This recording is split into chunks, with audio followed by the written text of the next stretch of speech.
Your Holiness, for this afternoon, which is the last session of this Mind and Life conference here in Dharamsala. We are basically closing the wheel. And I'm going to ask first David Mayer to make a short review of what we have been looking at, of these different parts of the jigsaw puzzle. And then afterwards, we're going to ask the scientists to give a few thoughts about their insights and also ask a few questions in regards to the input that Buddhism could give to their actual research. So please, David. Should I stay here? Yeah, that's probably easier.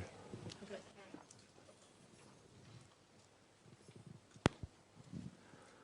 Well, Your Holiness, presumably we are coming to the end of a long and productive week. Thank you for having us here once again.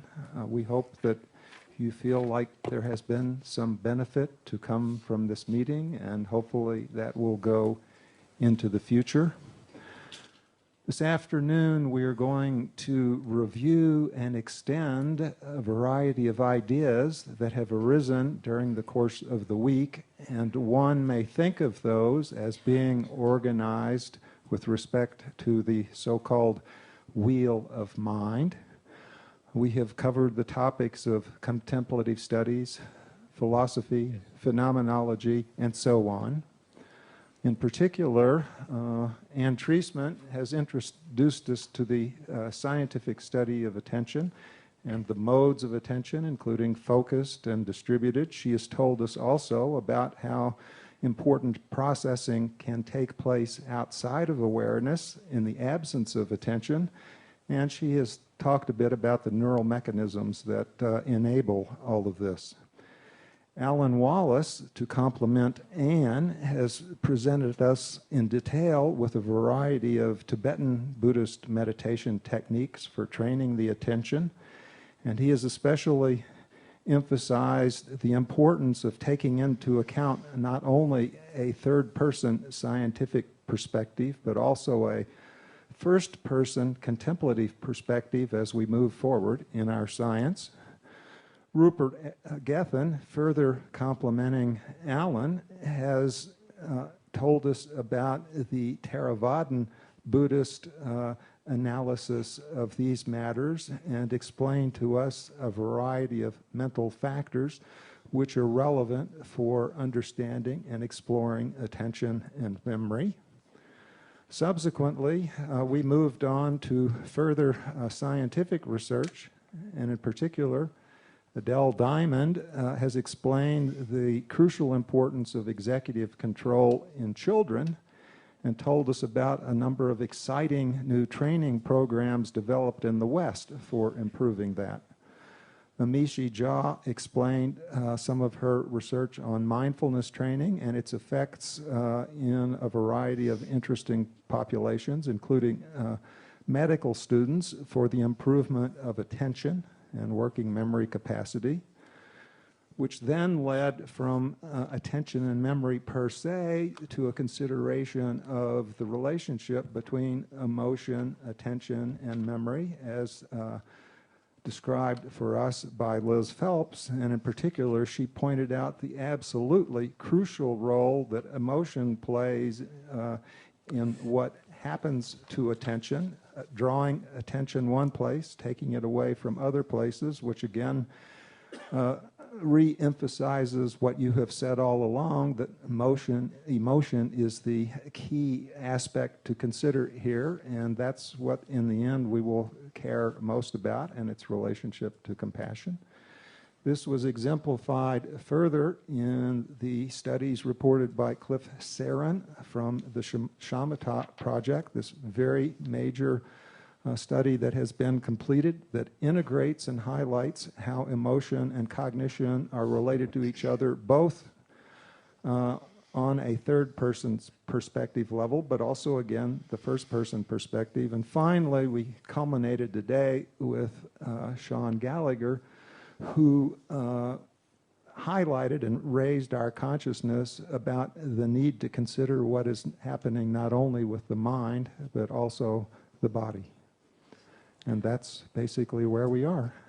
I would like to add yourself that you also made a presentation at the beginning, which actually paraphrased the whole position of psychology and also where the definitions are sitting, corresponding to attention and memory and actually the mind. And you also spoke about the task of the mind being able to do different tasks at the same time, but it's always related to a shift of attention. So just to close this bracket. Now, I would like to ask one of the persons to sort of look at the impact that this meeting has had on your understanding, both of your research and also what are the inputs from the Buddhist side that you could sort of see for your research to be relevant. We spoke about, for instance, the role of compassion in the attitude and the behavior, and maybe somebody else has a few questions in this regard. Would you like to start, Liz?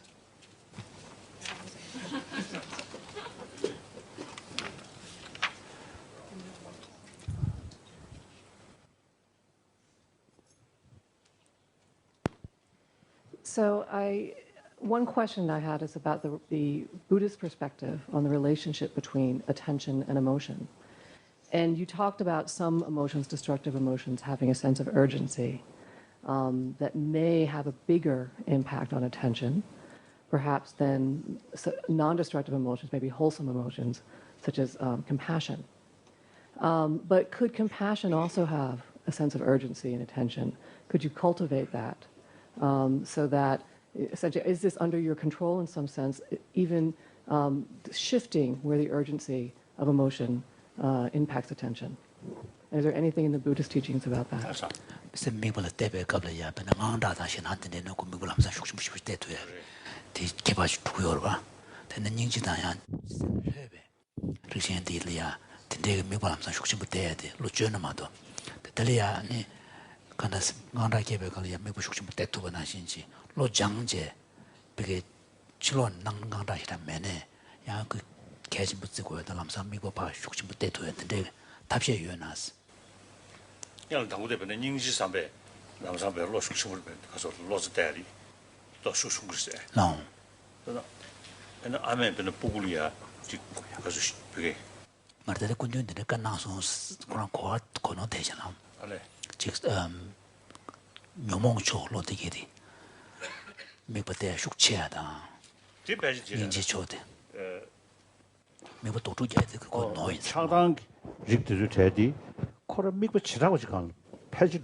So perhaps the point that His Holiness was, contrast that His Holiness was drawing is not so much about the kind of, grabbing the attention, difference between, destructive emotion versus constructive emotion like compassion.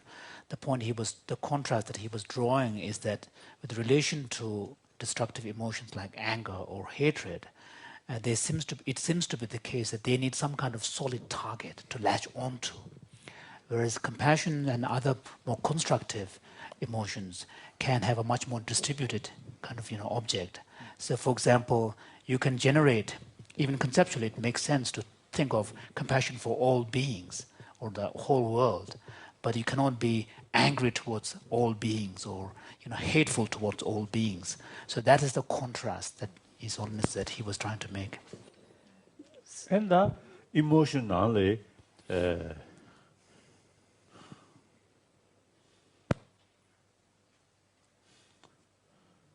ben shirb nyumongje dezuda ya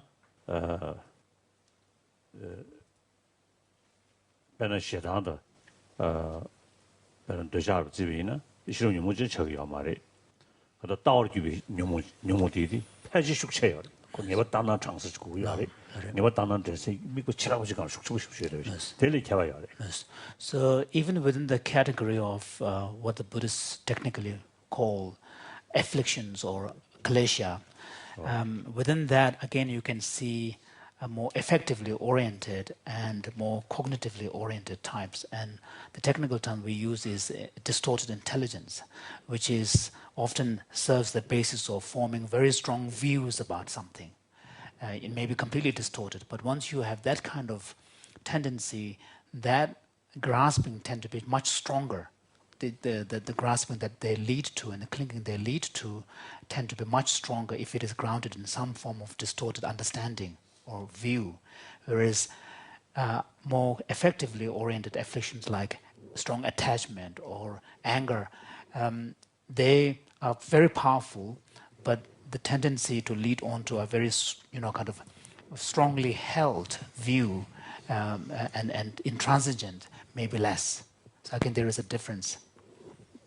So I just want to follow up and point out something from psychological science, which Anne alluded to and also fits in very well with Richie's work on the laterality of emotion, that there's a body of research that shows that when you are in a positive affective state, and this is how the crude way we divide it up in Western psychology, a positive affective state, you have a much broader focus of attention, as Anne described, whereas when you're in a negative affective state, you have a much narrower focus of attention. That's very consistent.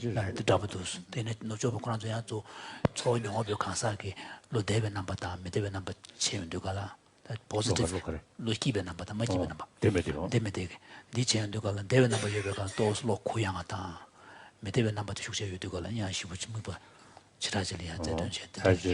That makes sense, yeah.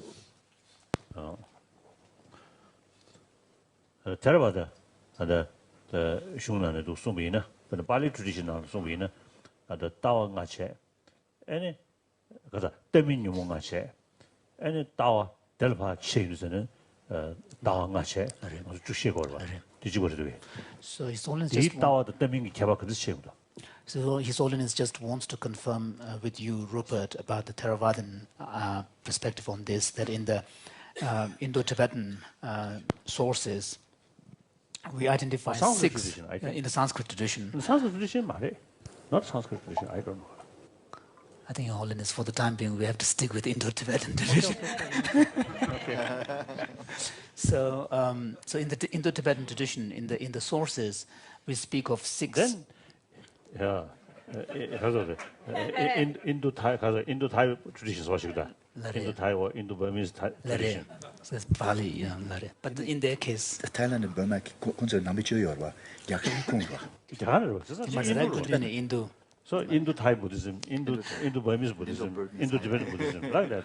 Yeah, but they all come from India. Yeah, but they have the advantage of having Pali as the primary source, the real source. Whereas in the Tibetan case, Buddhism also, the Pali. Yeah, but that's why it's more Pali complicated. is there. Yeah, but if you say Sanskrit tradition, then you have the Pali left out. I think at least you see I think 12 or 13 volumes of duration. The Vinaya text. Vinaya. All I think come from Pali. So His Holiness just wants to confirm with you, Rupert, that in the Tibetan sources, we have 6 root afflictions, kaleshas.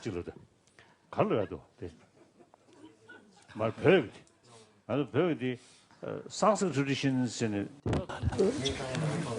Indo-Tibetans, I mean, Indo-Thai,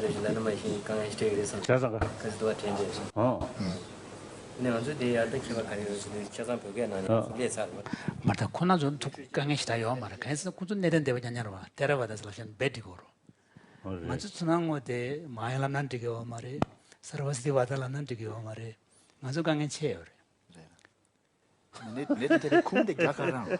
na kunde gyakarang re ine kona jon neden deba jangjang inza theravada slabdebo shitayo manchu But Indo-Tibetan can include Theravada. That's what I said. It can. Because it grew in India and then spread elsewhere. Anyway, whatever it is, I think it is quite sort of important point. So eventually, I think we need some sort of definition or more accurate kind of characterization, terminology. So according now Pali tradition or Theravada tradition. His Holiness's question is that there is this recognition of 6 root afflictions, and out of which 5 are non-view, and 1 is the view type, drishti or dhiti. And so within that we have 5 subcategories. So altogether there are 10. So His Holiness is wondering whether that list is similar in the Theravada tradition. So you have the 6 root afflictions, out of which... 지라시아도 요 말에 군도 요 말에. 요말에. 요 말에. 지라시아도 좀부터 더 자게를 맡은 상 요거로 요 말에. 전화게요. Mahavibhasha doesn't exist in Pali, does it? No. No, 요 말에. No. You have to remind me what the Geshes will have to know. Yes. So what you the have 6 are. Drishti is one of the 6. Drishti is the... So if you have attachment or whatever, loha, aversion or anger, and delusion or moha, and then arrogance or pride or conceitedness,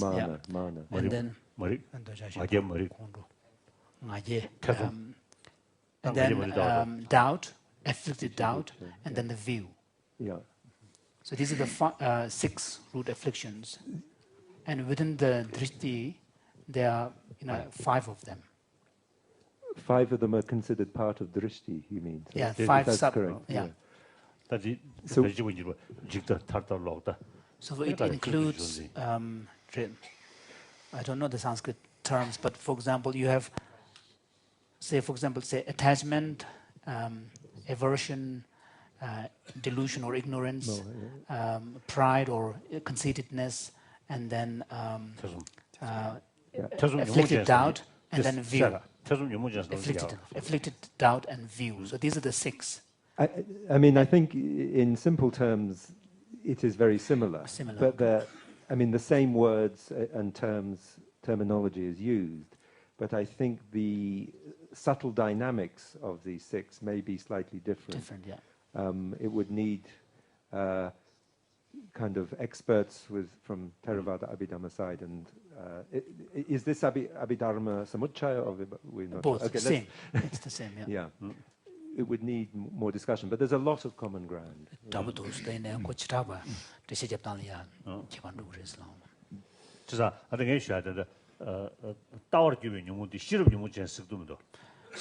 the main question is that is the view which is listed in the 6 afflictions, is it understood to be an afflicted form of intelligence? No, there is a different there. Drishti, the sixth one. Oh, sixth one, yeah. Drishti or ditti in Pali is understood to be an aspect of not so much intelligence, or it's an aspect of lobha. It's when you grasp your view of the world. It's when you... So, as His Holiness said the other day, you can... There are certain wrong views that you grasp, which are very... if you have the view that it is right to kill people, this is a very bad view to grasp hold of. But in a more subtle way, you can even grasp Buddhism as a view. So even wholesome, good views, if you become too attached to them. So Theravada Buddhism treats ditti as an aspect of attachment.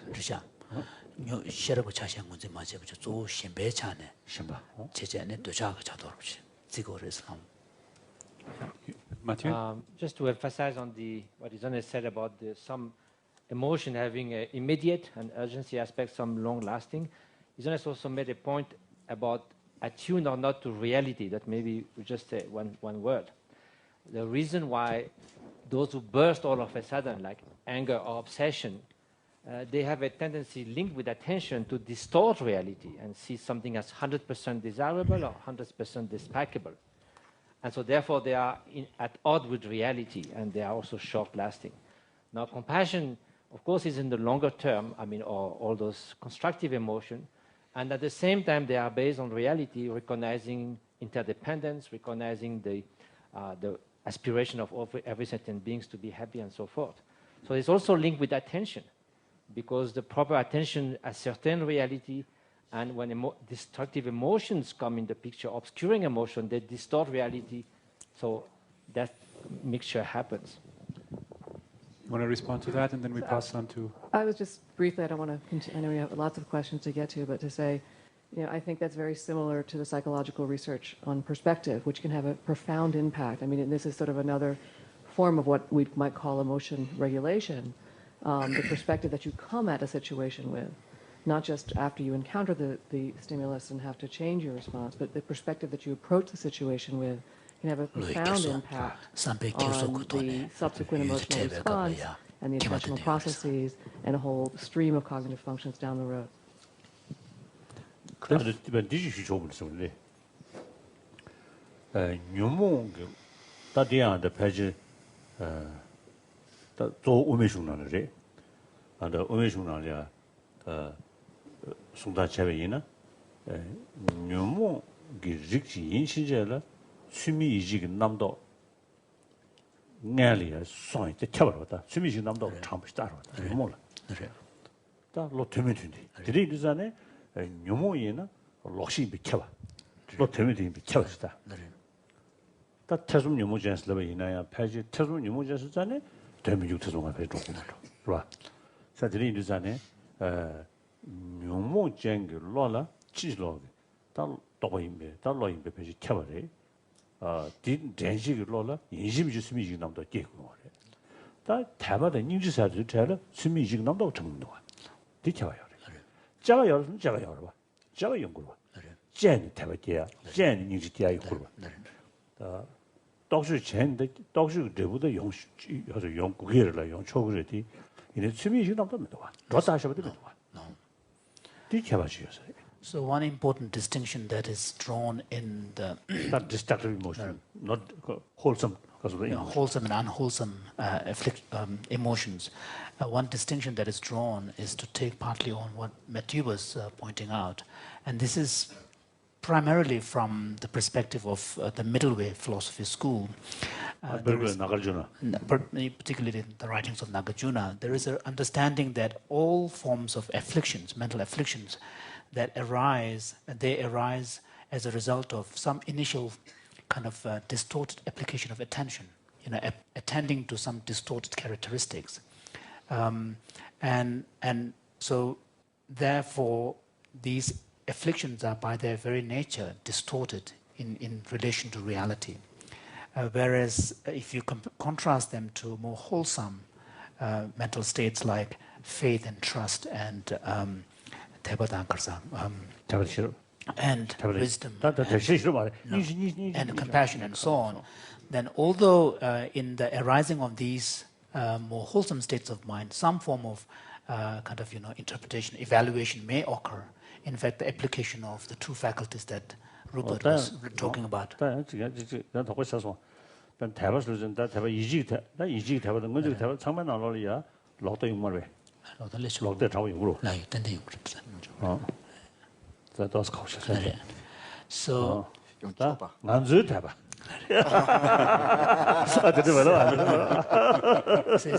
having said that, it's also having second thoughts about the question of faith and trust, confidence, because it can be grounded in some form of distorted understanding of reality. But generally, these wholesome mental states and emotion may involve, in their arising, some form of evaluative processes, application of the two faculties, vitaka and vichara, initial application and more refined application, analysis.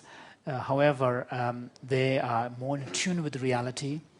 There is no attending to the distorted characteristics of reality. So these, the emotions themselves do not have this afflicted, distorted component.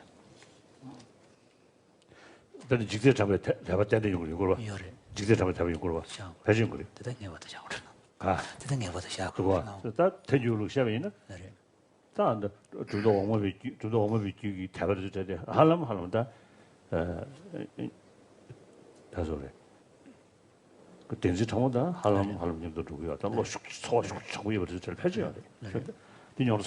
it's a very complicated question, partly because in the Buddhist tradition, depending upon what perspective or philosophical standpoint you adopt, what may seem to be a veridical state of mind in one context need not necessarily be veridical from the perspective of another understanding of reality. So it's a very complicated point. Cliff, please. Sure. Your Holiness, I want to return to the first observation that Liz made just now, suggesting that when you feel happier, you have a broader attention. I want to kind of turn that on its head and ask the following question. As you cultivate one-pointed attention, there is a narrowing of attention, and is a possible characterized difficulty or side effect of the cultivation of shamatha, feeling more depressed. We know that if you feel bad and you smile, you feel better. In the context of embodiment, is it possible that when you narrow your attention, an aspect of your emotions also narrows? Is this a pitfall?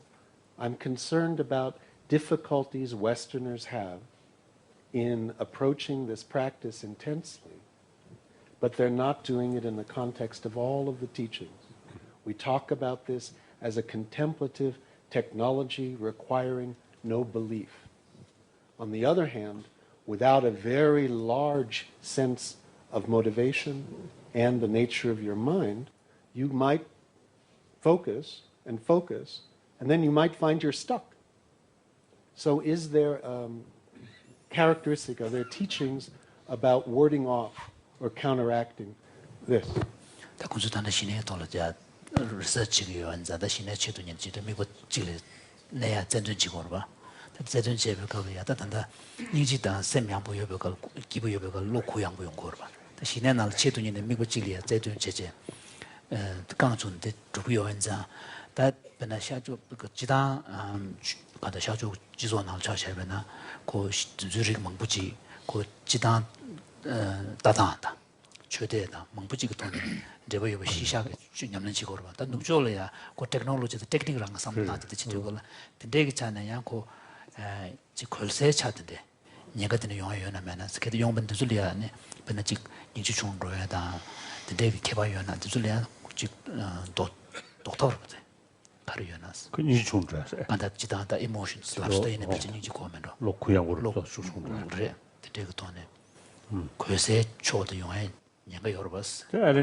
His Holiness has asked me to respond. I didn't make a move, so. Three elements come to mind. Just in case that had happened, I prepared. Three cases come to mind, and that is in classical teachings when you're drawing your awareness very much inwards, whether in shamatha or other very concentrated practices such as vajrayana. There's a lot of encouragement to, in between sessions, to come out and let your awareness be very expansive. So big sky, big view, and so let your mind become very kuyambo, it's very spacious in between sessions. This is very helpful. I'm translating now. Very helpful for overcoming laxity. And laxity, the term has a quality of sinking, which can lead to depression and a narrowing of the mind. So that's one point. Complementing your shamatha practice with practices such as the four immeasurables, which don't require any belief system. Once again, a great quality of spaciousness comes up. And thirdly, and I'm finished, is especially for us living in the modern world, to really let your practice be rooted in a sense of spaciousness, of relaxation, of looseness, and not come in as a hard-driving Westerner or a modern person got to achieve shamatha or bust, and then sit down and strive really diligently. I know what that's like. I've done it. It doesn't work.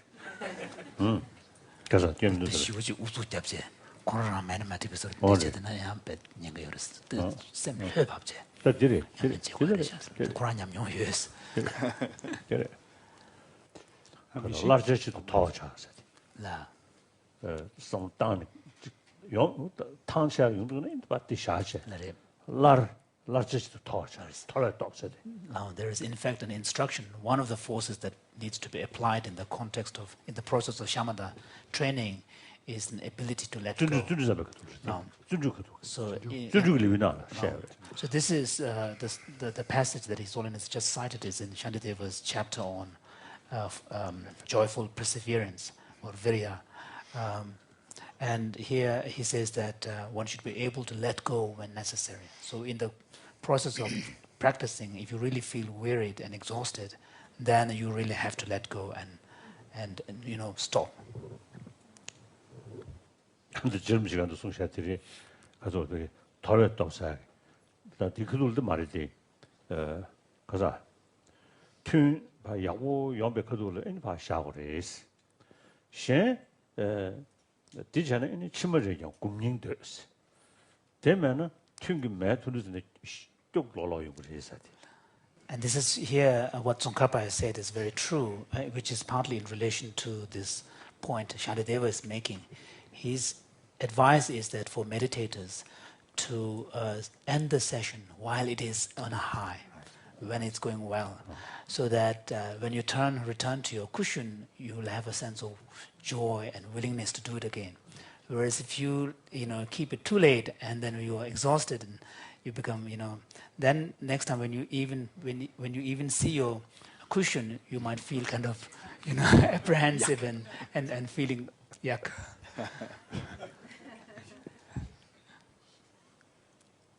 Mishi, please. It's a perfect lead-in to my question, which is, during my presentation, Your Holiness, you mentioned that laxity and dullness are things that could happen, and the quality of this dimension of laxity and dullness could impact the nature of the results that I found. And then we were just speaking about exhaustion. And I wanted to ask you what you think are there any insights from the Buddhist perspective on what causes fatigue? What gets fatigued?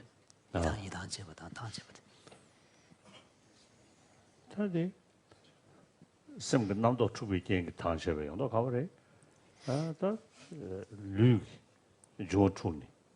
A deed that township in group. Suddenly you go, yes, your question, catch it. And because you want to jury, Magongi Kawayadova. Tapper Gelon and Nuguyuni, Kalamasa, Congested, Shutawaya. So here, to some extent, we had this discussion earlier. His Holiness was saying that he made the point about the differences in the quality of mind or state of mind between early morning and late afternoon and evening. So when we talk about fatigue or exhaustion, there could be both physical level causes and conditions, but also mental level forces and conditions. For example, sometimes just habitual thought patterns and a lot of thinking might lead to a lot of exhaustion. And similarly, one's physical state can lead to exhaustion. That's why it's very important to be able to relax and sometimes just simply stop doing meditation and take off, kind of let go. So, for example, for the monastic members, fully ordained monks do not eat solid meals after lunch. And that is because the state of the body affects the state of your mind. And the idea here is not to have a heaviness in your body. So for that, you don't eat solid meals after lunch. So these days, of course, given the interest in the diet, this practice may also be an important, beneficial kind of diet practice.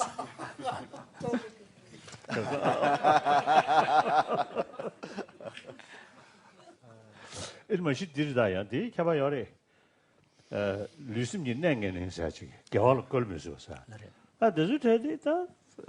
Test it, Marva, Taco, Rangingita, Sembe, Compashuk Chambuchan, and the Shinjan Luzane, any Kale, Lusum Nang and it all soft. That you need dear, Yanko River Chile, Mado, Zawa, Maranzo, Yelling Punguch lunch in Jella, Nang and Jesude Dunga was a ship. Basically, there is a certain dysfunctional tendencies that are very natural to the human condition that makes one's mind and body vulnerable to exhaustions, fatigue, and so on. And so these tendencies are thought to be overcome only at a more advanced state of meditative achievements. For example, in the shamatha context, we speak of physical and mental pliancy. What was prashapti, the pliance, shinjang. So only then one begins to address these very natural, kind of, dysfunctional tendencies, or how do you translate? What, nengele? Nengele. Yeah, dysfunctional mind or dysfunctional tendencies. Tendencies. Yeah. So, and then, and from the Buddhist point of view, the understanding of this is that this is the very fact of our existence as a conditioned being. We have these tendencies, and through meditation, one can begin to, gradually, free ourselves from these very strong habitual dysfunctional tendencies. I just wanted to ask it directly back about this. One of the things that cognitive neuroscience has found recently is this fatigue, this mental fatigue, or what we'd call a depletion, a reduction in self-control over time, is thought to be tied to fatigue in monitoring our own behavior. So I'm wondering if in practices like advanced practice, 단디 구조단의 공적 사이언스 그전 다시 제백을 yapena 이 미부질 때제 지도고는 가로진에 딱 미부질 때야디 니부 좀좀 중도고 봐 이당을 제제 다디 제디 김전 딱 제바 제백을야 시진기 잘하세 니부디 마당 맞세 고냠배 겐기 드는 건데 시신이 잘하인로 제배 미는 구제를 돼. So it's 제배 송모도.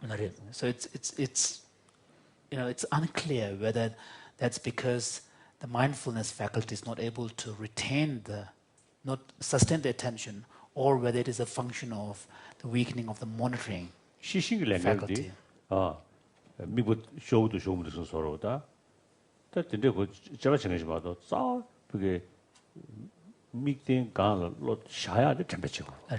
So because the role of samprajñana, which is translated as clear comprehension in the Theravada sources, but we translate it as meta-awareness or meta-cognition. Yes, meta-cognition. Good. So that the role of that faculty is seen to be more of a monitoring one's own mental and physical states to see, for example, if you are in the context of a meditation, to see whether you have lost your attention or not.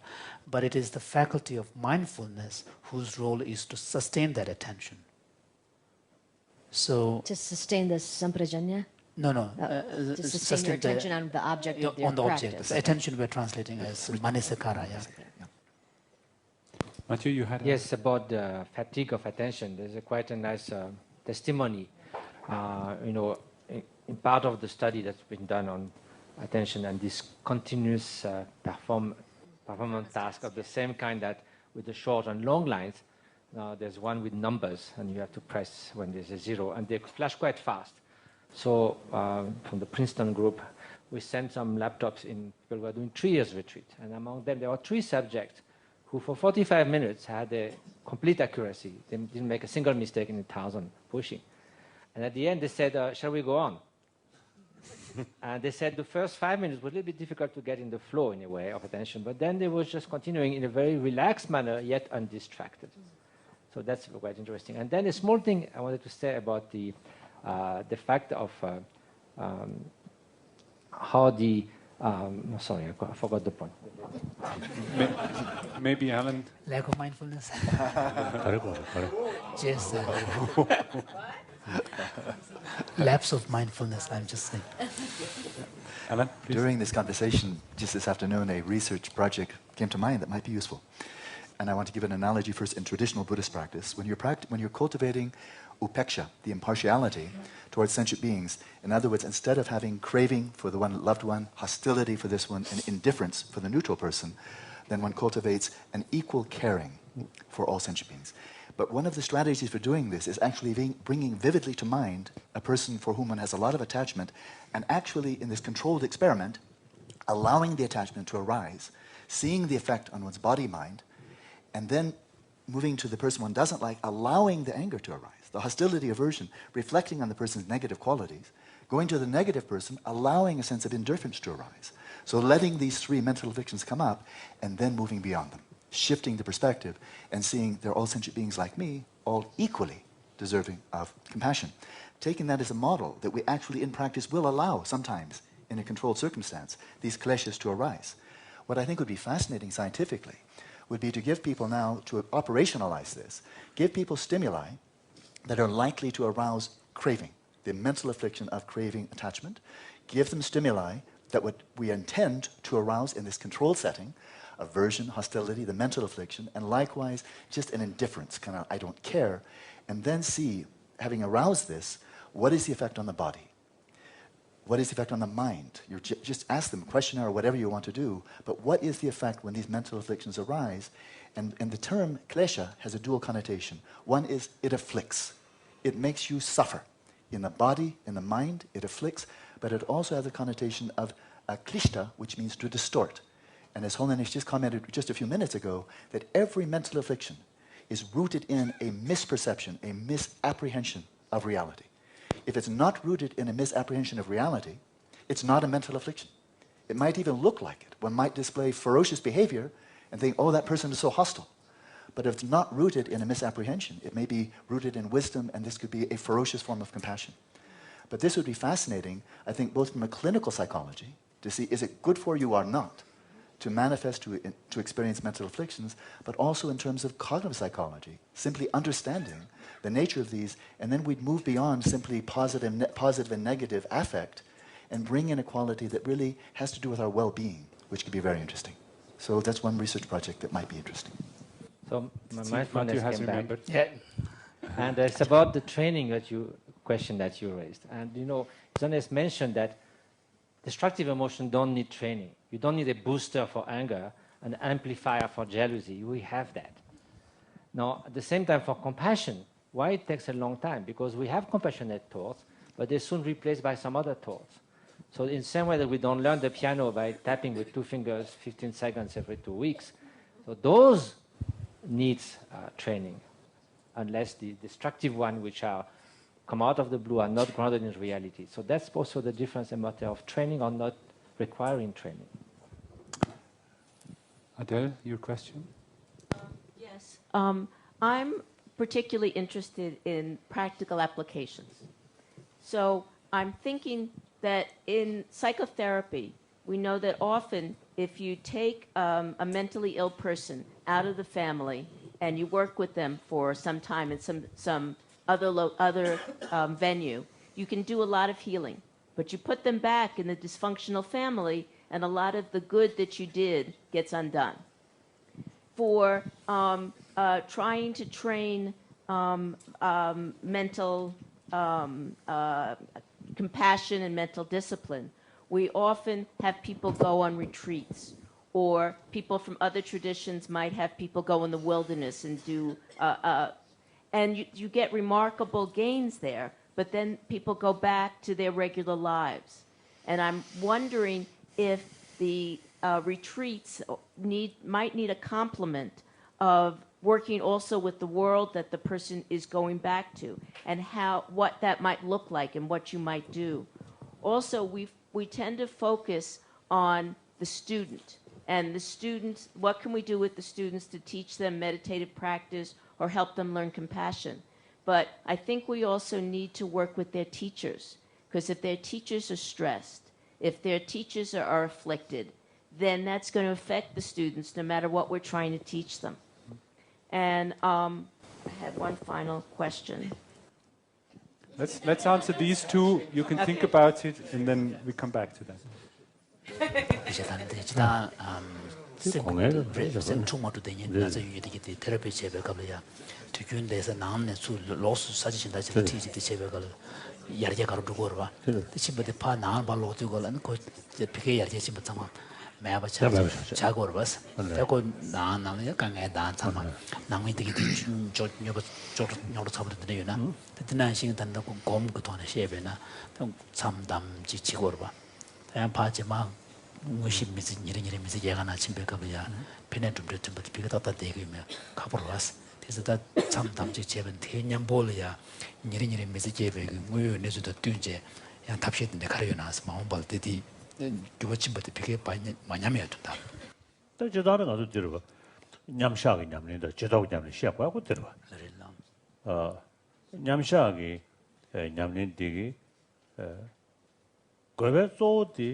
다 대패만 쇼로.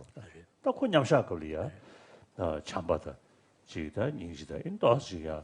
로 슈그룹 지야나 미라고 보면하고 다음에 보면하고 근데 냥샤가 내걸이야. 거제기 네바체 장배 최기 디지루고 제도 걸 때도 다 경행 차이인데 미라고 그런 신다야. 다음에 그런 신다야. 동에 그런 신 때니.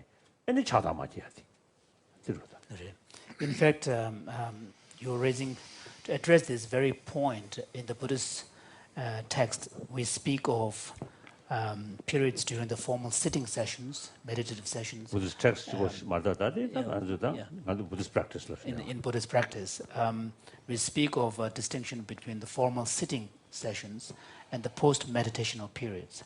And His Holiness was saying that as he sees it, actually the purpose of the meditation is not just to attain certain states of mind during the formal sitting, but rather be able to apply what one has realized in the real world, in your day-to-day interaction with the world. And because in the post-meditational period, we are in a sense living in the real world, where we are confronted with everyday situations and objects that generally tend to lead to all sorts of reactions and afflictions on our part.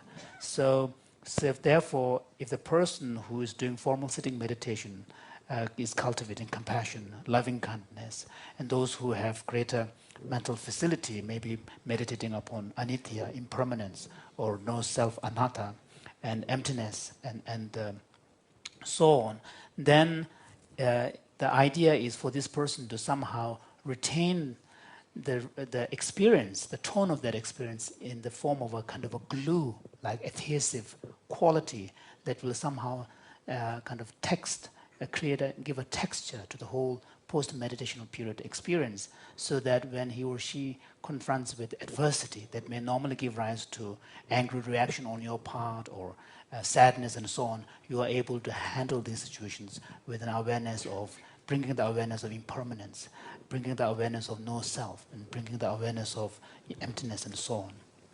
Thank you. I remembered my last question. Sorry. And Alan's comment reminded me of it. I'm wondering if there's an analogy to what I'm going to say in Buddhist practice, and if not, if this is at all useful to think about in the context of Buddhist practice. Neuroscientist Amir Raz asked children with Tourette's, which is a disorder, with severe tics. Tics can be involuntarily cursing all the time or moving in ways you don't mean to move. That's what's called a tic. And he asked children with severe tics to try not to tic for 5 minutes. It's very hard, especially because now they're thinking about ticking. And after 5 minutes, they tic like crazy, as if they were holding it in and it's got to come out. Then he told the children, I have a special machine that will take your tics away. You don't have to try not to tic. My machine will do it. And for as long as he has looked, for up to several hours, they didn't tic, and they showed no excess tics after. Now, of course, they did it. So it's the difference between intentionally trying and relaxing. And I'm wondering if there's an analogy in Buddhist practice, or if this is at all useful to think about in the context of Buddhist practice.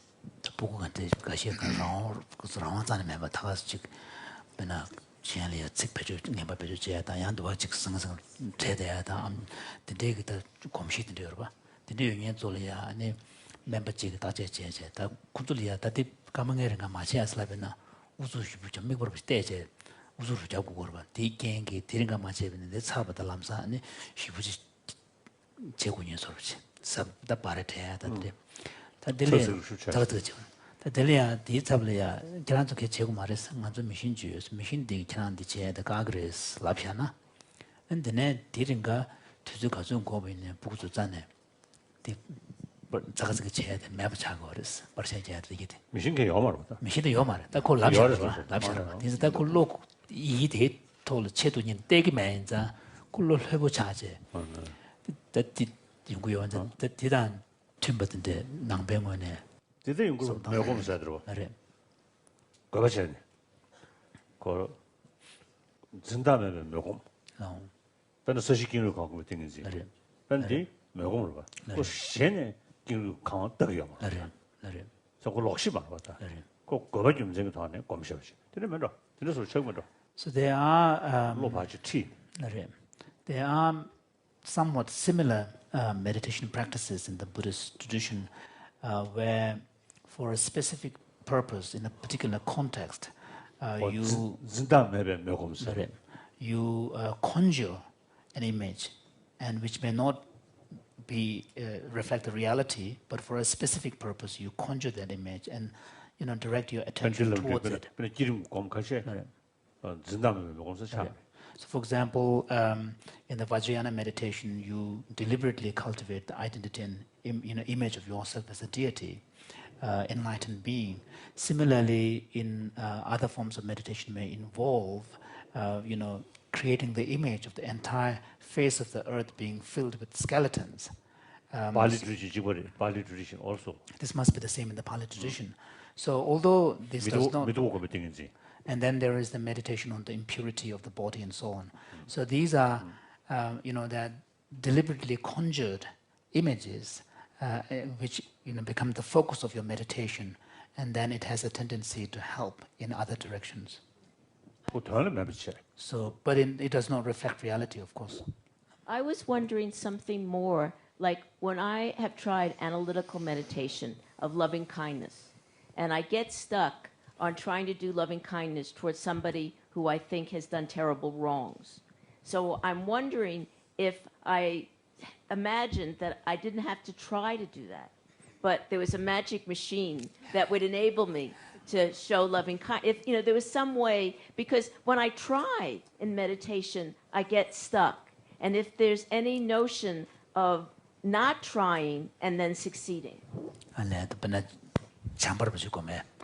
세메시나 참바군배 갑려야 니수수 나오면서 미질이 미드니네 체도 닌 우수접지 당한지고라 도접되기도스 다디양고 단지 부디 남신 여번한 신지 야지 응월스 마체바 균에 답시로 여르베스 아주 잘한다. So we have to look for one. I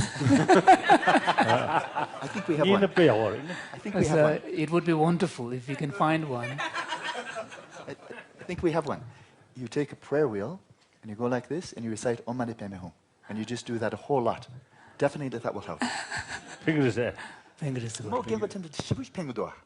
Mo gengo yoarwa, kunza beba teba yoarwa, kunza kalisana mani college, and mani to kunza nambe chushira shingi yamaro. It is similar shira pengudo. Teba korangi wong. And never yoarwa, kora missing tela, tebe wongi, and it tick yoarwa, di never cha. Double doa. There is such a machine. It's called a prayer wheel. And a magical sound, it's called a mantra, Om Mani Padme Hum. And if you turn, you have to follow the directions. You spin the prayer wheel in a clockwise direction, very important. And you take in the left hand the mantra, the mala has to have 108 beads, very important. And you say Om Mani Padme Hum. And then you recite that a lot, even if you have no understanding. If you place your trust in this, definitely helps. And we have a lot of experience of old Tibetan women who will come here for decades now. They're doing this. Not only women, but especially they're the ones that caught my attention. No, anybody it works. And you watch the effect on the mind. Definitely helps. So that's our machine. Matthew, you have another machine? Well, there's a similar thing about thoughts. You can't do it and you relax, it works. Well, if you try to stop, to block the stream of thoughts, you're a loser. You say we cannot stop a powerful spring from the meadow. So since this is hopeless, you just let them go. But the difference, just let them go and disappear, or letting them multiply. So there's also a skillful means. Now about compassion, if I may say, this is also based on reasoning. If you can't feel compassion for someone who's very nasty, to love with compassion is not to like. You don't have to like a dictator. But loving him in that case is to wish that anger, hatred, cruelty that is at person's mind may disappear. That's the Buddhist compassion. It's not say, give him a ticket to have a nice time in the Bahamas.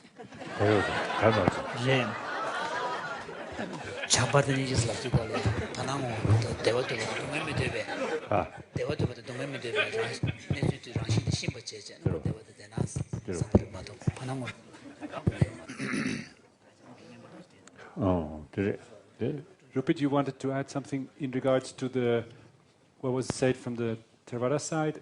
Well, it's just that there's a well-known story of Ananda, when they needed Ananda, because at the first Buddhist council, because he was the one who had heard all the Buddha's teachings. But Ananda was not an arahat, he was not enlightened. So they said they needed 500 arahats, they had 499. So they said, Ananda, you need to go and get enlightened. And Ananda went out and tried to practice, and he came back and said, I can't do it. And so they told him, you've got to get enlightened. And he tried to do it. And then in the end he just said, okay, if Ananda should not be enlightened, then he will not be enlightened. I give up. And then it said as he lay down to sleep, he became enlightened.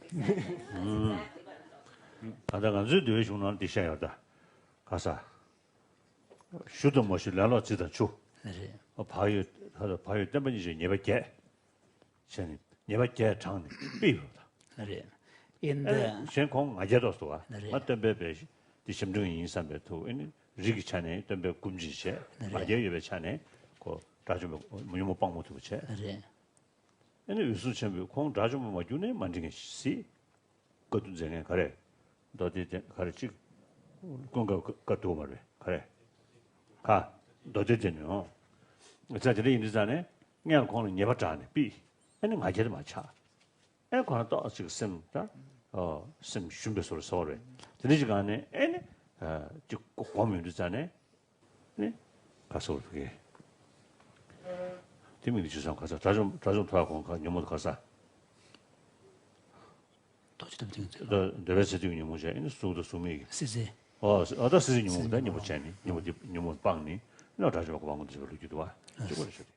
So there's a similar account in the Vinaya, the monastic disciplinary text in the Tibetan canon, where, in fact, the story is slightly more detailed. In fact, it's the congregation of monks who listed 8 faults of Ananda and, in fact, expelled him. And that was partly because Ananda had a problem with the pride. First of all, he was related to the Buddha. And secondly, he was the principal attendant. So because of these, he had a sense of pride that somehow he was special. And this was coming in the way of his attainment of liberation, because in order to attain liberation, you have to overcome all the root afflictions. So the monastic congregation expelled him. And especially Kashyapa. And then that led to a great degree of humility on Ananda's part, which then opened him to the attainment of liberation. Yeah. Anne, would you like to ask a question? Diego was asking me to Yeah. to raise questions, and I think the main one that came out of my talk, out of the evidence that I described there, is are there any implications for the Buddhist theory of the evidence that a large portion of mental processing seems to go below the level of awareness? We're not conscious of it. So I mentioned some experiments, and there are lots of them, showing that behavior is often influenced by unconscious cues in the environment, so the dollar bills, for example. There's evidence that different mental functions can be going on in parallel, so that, for example, the hands can know one thing which is not available for verbal report. So I was interested in is there a distinction between the unconscious processes that could be brought into awareness through meditation and those that could not? And I think my suggestion would be that maybe the dollar bills, yes, you could become aware of some of these cues that are influencing you. Things like binding, the process of binding features, probably not. Access to the retinal image, the really sensory form of the stimulus, also probably not. So I was wondering if you had any comments on that kind of division.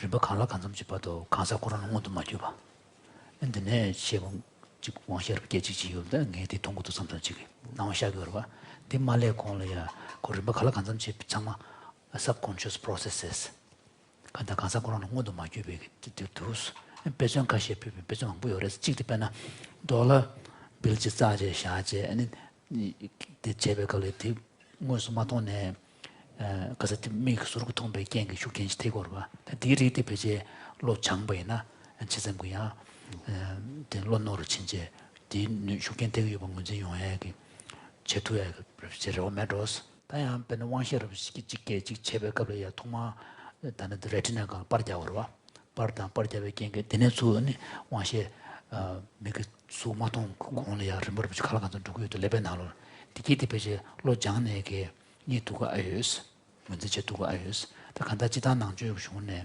근데 간다 간사 코란이야 단다 공도 뭐 주베네 로이게 다 심버버시 교회를 버리게 가서 중문도 교다 그제 요나스 아지다 어 그때 단다 간사 코란 공도 좀 맞도 버데 다 로이 다 돌로이네 다도 다 간다 단다 공도 뭐 주로 맞더냐 고도 주대 버데 르벨로 잔네 주르토야 된다 요나 안지다 단다 원도 교보다 마 주베게 르버든 문제 제유나스 임제 단계 요나스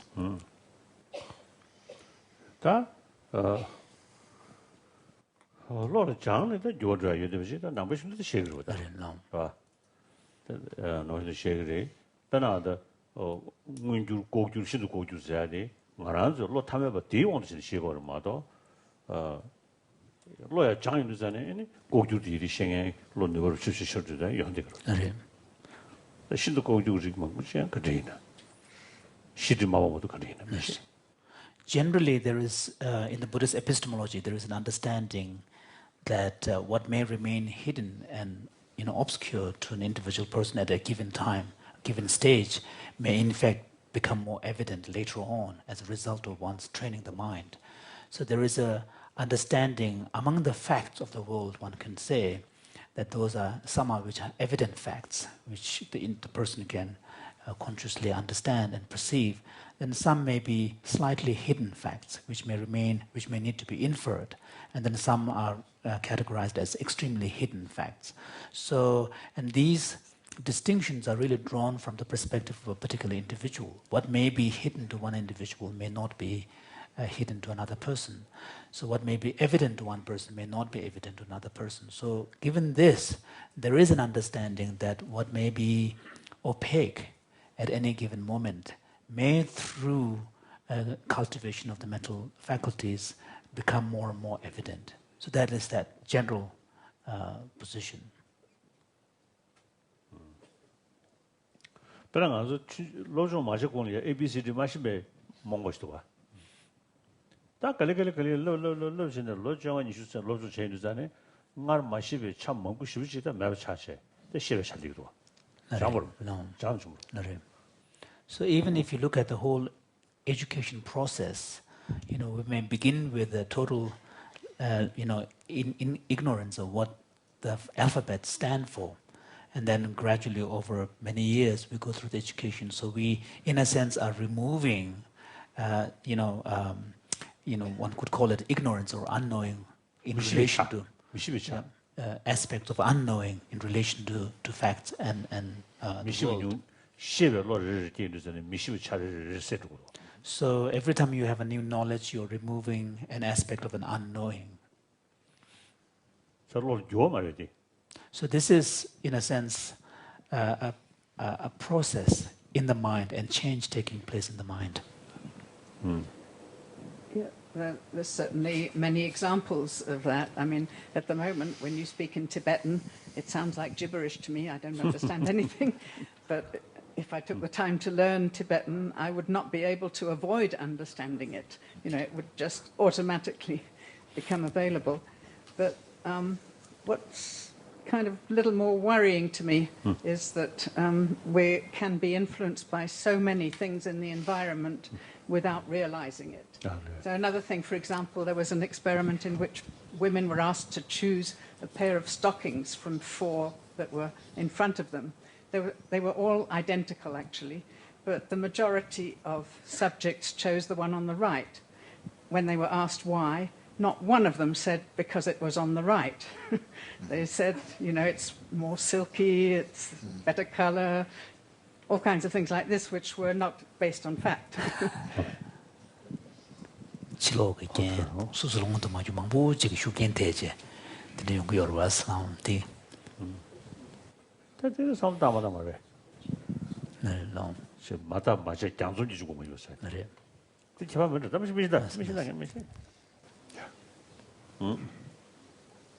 David, you would like to ask a question?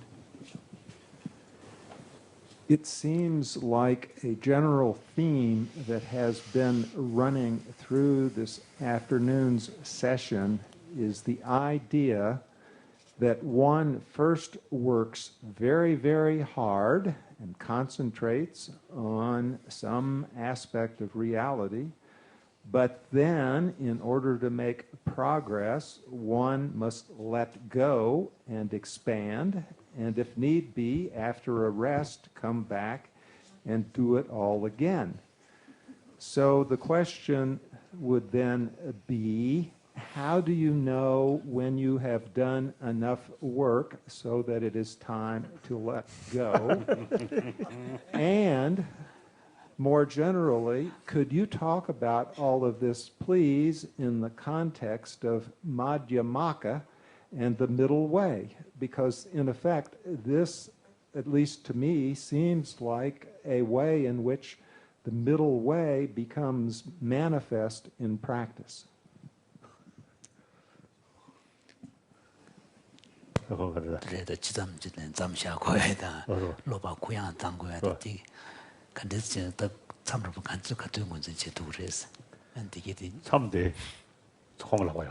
So Diego is the person who's determining when to stop and when not to stop.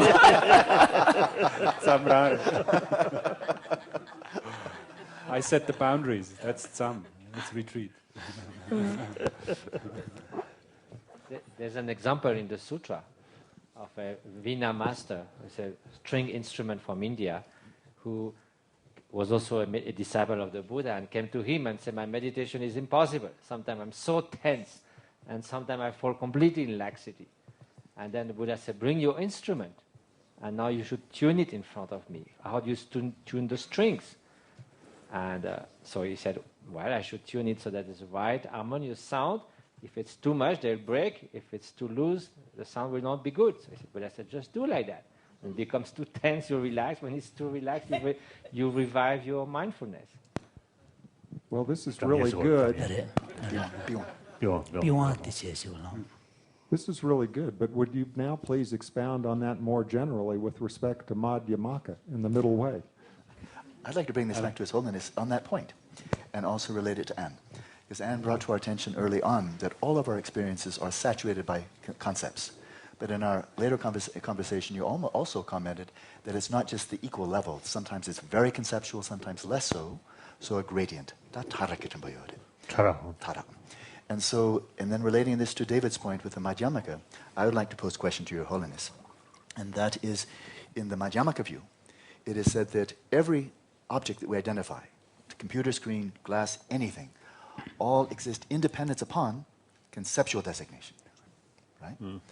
So this would imply that our apprehension of every object must be related to conceptual designation. It's also true that in addition to conceptual designation, we may reify. And then on the dependence on that, then all mental afflictions arise. So could Your Holiness please explain to us what is meant by conceptualization or conceptual designation here in relevance very much to Anne's comment, and then we come back to David also, where is the middle way? It's a very large topic, short time, but I think very important.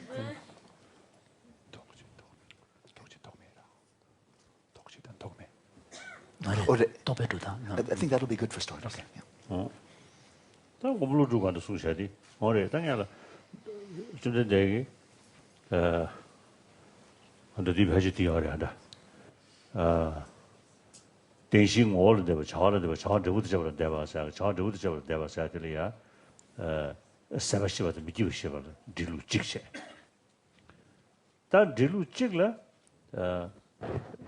동해 시를 잡고 버리디 이내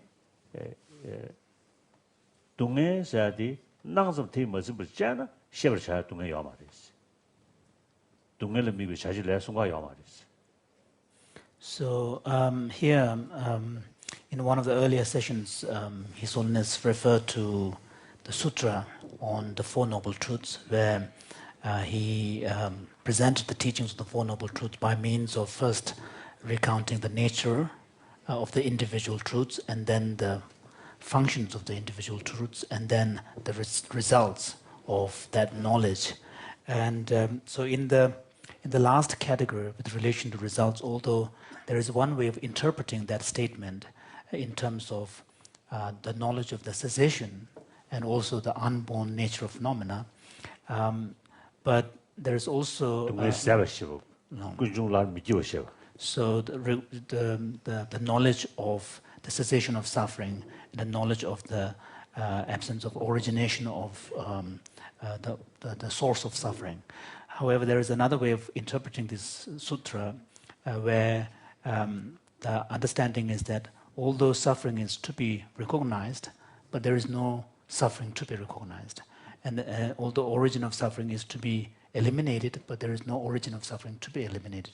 And the point here is that when we talk about understanding the nature of suffering, if we, being not contented by our understanding of the meaning of suffering within the context of conventional level of description and move beyond that and seek some kind of true reference to the term suffering and find some kind of essence, a real existence of suffering, then there is no suffering to be found. There is no suffering to be recognized. 저다 시를 제주 동해지의 여댕에 야 시를 잘 매버서야지 샤게 되지. 다 능수고도 제베이나 den시 담바시 시주에다 달라 방랑 죽도 시주에다 식체. 내주 낭서 테 머스버 내주고도 제베이나 담바시메스 주로다. 담바시메 양대메 산제메 다에메 샤메스. So what we find here is a kind of a paradoxical teaching where Buddha is on the one hand talking about there is something to be there is some kind of suffering to be recognized, but at the same time he's saying there is no suffering to be recognized. Similarly, an origin of suffering to be abandoned, or there is no origin of suffering to be abandoned. So what we find here is a kind of two sets of teachings or two aspects of teachings, where one, there is a discussion about Four Noble Truths, the suffering, its origin, cessation, and path, each of which has a specific functions. Then another aspect of the teaching is that there are none of these four truths in reality. So what the Buddha is teaching here is that when we talk about these things at the level of everyday experience, at the level of conventional truth, at the level of how we experience and perceive the world, then there are these four truths: suffering, origin, cessation, and the path leading to it. But if we are looking at the ultimate reality of these things, looking for some kind of true essence, then from that perspective, standpoint, then none of these facts exist. There is no suffering, no origin, no cessation, nor path. So he's discussing, he's speaking at these two levels. One at the level of everyday experience and perception, one at the level of ultimate reality. Sorry, and then so the second aspect really resonates what the Heart Sutra talks about. No form, no feelings, no with respect to emptiness. Perceptions and so on with respect to emptiness. So that's the dilido. Down the Kasa Judy. Because to get shiver chayada, Gujabang Chayada, Yorwa. That the Nizu Yimishan was came to us, that did twist what. That day, down and Lolly, chat down the condition door, Lolly, chat down condition door. Chat down teleshibe, Nunzu teleshibe, Loy, Zinzu condition door. 티 망앙세야 나르즈바 쳬르칸 칸이나야 델리야 아테근 즈바요야디 zimboya digi ta logyo mongus di changgi yude chigi ta chikdo xiao samda bayina 당고 마시다를 생기지 다게 디신 걸로 차기 버서 되는 거야. 다들 인도산에 따오 말 좀 봐서 따티 매버서야지 나 여만스러나 말이로다. 봐. 나 여래 이내 말 진우디 컨디션스dom나 한다 녀모 차용네. 로견 차용네. 난 진우디 컨디션스dom나 낭좀 뭐임 봐. 단지 둘루네. 여대번 집지 차용도. So today in Duzane, 22 to Yamaris could tell Pam. So one might then raise the question, okay, so there's a level of description of this reality on the conventional everyday level, and then from the ultimate standpoint, none of these exists. So what? So then here, the question is raised, how, when we relate to the world and one's own existence, how do we do so in a naive kind of everyday level? We tend to relate to whether it is suffering or origin or path or cessation. We tend to relate to them, we tend to view them as if each of these possess some kind of intrinsic reality, some kind of reality defined by their own characteristics. So then it is this that serves as the basis for the arising of all sorts of afflictions. So for example, as one text points out, that first the thought I am arises, and then the thought these are mine or mine arises, and from this arises a whole... This is in Chandrakirti's text, entering the middle way, where he says the first thought I am arises, then the thought mine arises, and which then give rise to a whole host of afflicted mental states. So then the question is how...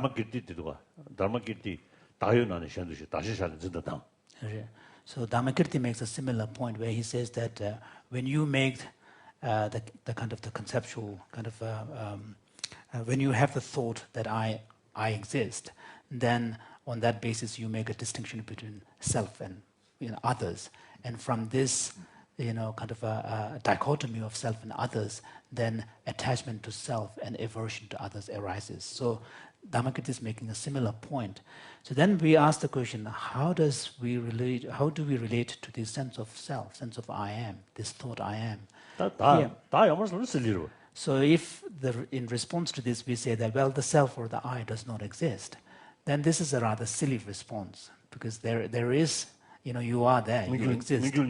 And this negation of or acceptance of total non-existence of a person or I would be kind of contrary to our everyday experience. Then the question is, how does this I or how does this person exist?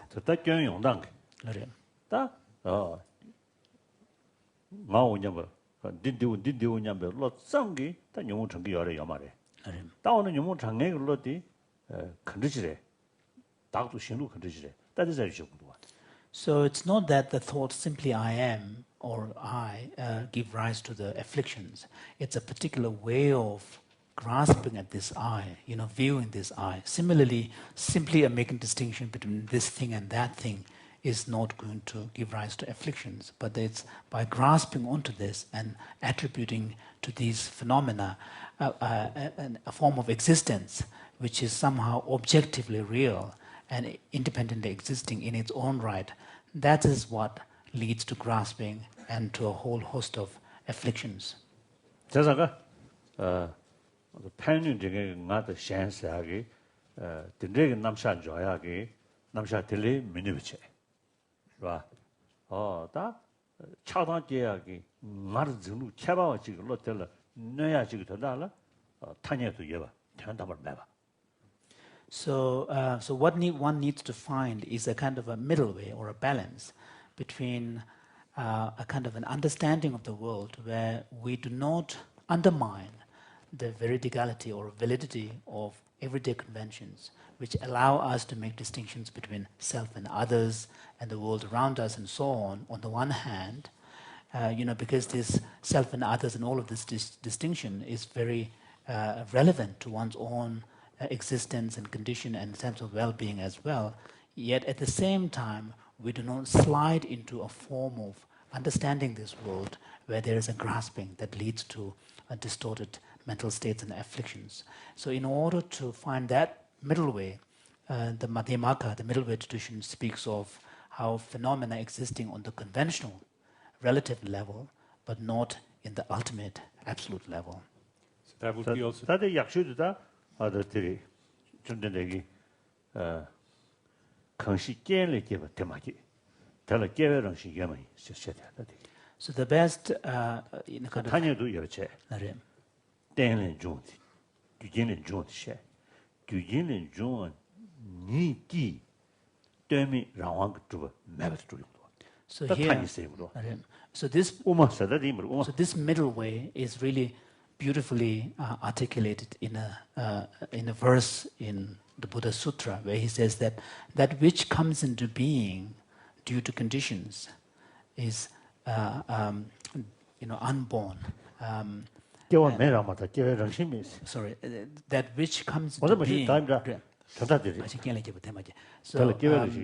that which comes into being due to condition is unborn, because for it lacks, for it is devoid of intrinsically real arising. So what the Buddha is stating here is the fact that something comes into being as a result of other conditions is an indication that it does not have a form of arising. It is somehow definable by its own essence. That's the middle way. But Your Holiness, Buddhism also posits the possibility of non-conceptual awareness. So in your morning practice, when you're analytically investigating emptiness, it's a conceptual process. Yes. How is it possible to investigate emptiness conceptually, and that eventually leads to a completely non-conceptual realization of emptiness? How is that possible? I have no experience. But it is possible? Possible, of course possible. Okay. I just wanted to hear it from your lips. Because the mind follows after habituation, familiarity.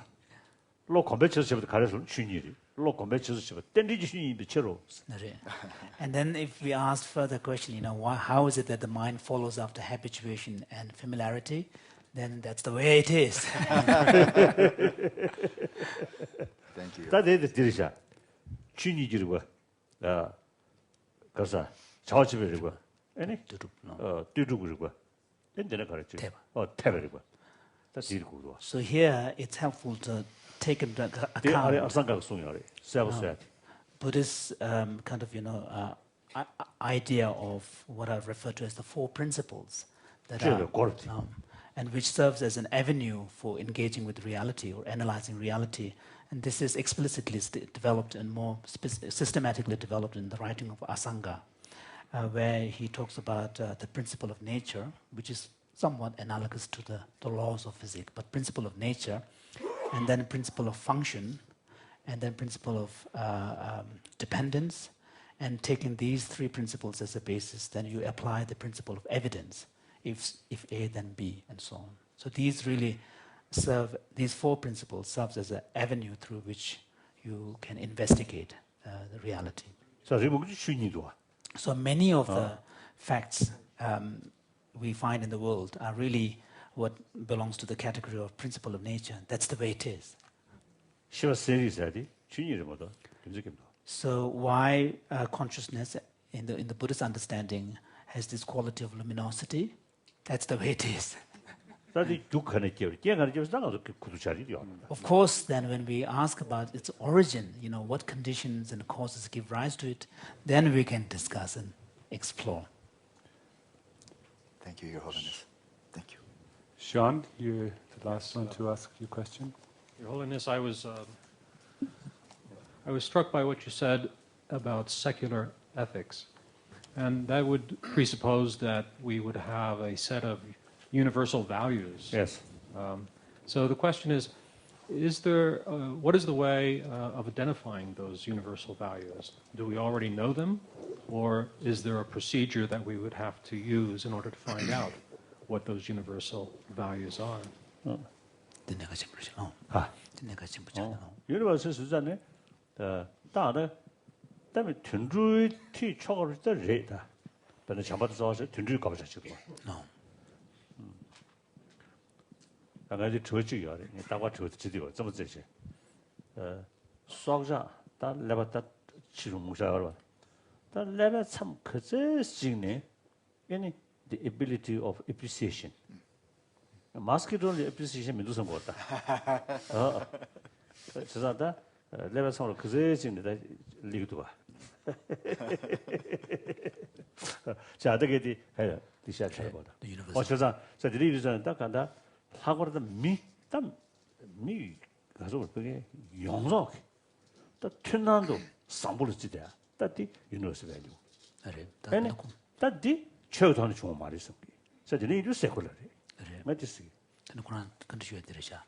뒤에는 딱 간다. 장막 잡아지고 봐. 근데 그 리스트 업데 단다 여러 요만에서 그때 맵에는 리스트. 따디 여러분은 소단한테 소리스. 참바. 통로 가지고. 다 잡았으면 딱 아주 쉬운 시합이나 대화도 된다고 참바. 그것도 된다고 띵지. 삼으로 오다 가지고.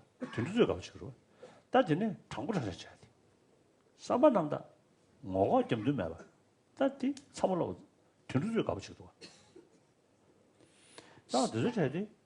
다 저거 드리셔야. So, yes, you're right that in order for this secular ethics project to really become viable, the values need to be universal. And His Holiness was saying that to some extent, these will be universal to also animals, not just human beings. But in relation to this, one of the curiosities that His Holiness has, and often asks partly as a kind of a jest, is, if scientists can figure out up to what point, given that animals have different sizes of brain, up to what point, animals may be capable of showing appreciation of others' affection. His Holiness is quite sure that mosquitoes have no sense of appreciation. As to the question of list, to some extent there is. One would expect, for example, like loving kindness, not just love, but loving kindness in the way in which we understand that is the aspiration for others to be happy. That and compassion, which focuses on others' suffering and sense of caring for that. And then also honesty. Even animals have an ability to appreciate honesty on the part of the owner. So there will be these very universal values which all of us will endorse and admire.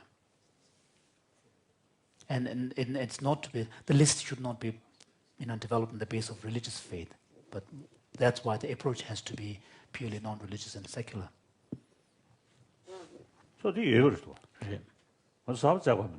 So these values are there. We don't need to actually seek them out. They are there.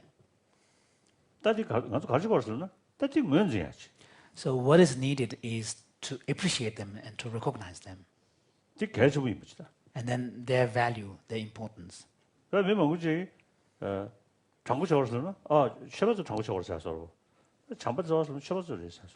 Because many people, when the suggestion is made that someone should be compassionate, they immediately think that, oh, this is only relevant for religious people or spiritual people. And if someone gives the advice that one should be honest and sincere, then again one tends to look at it as a religious value, only relevant in the context of a religious practitioner. Because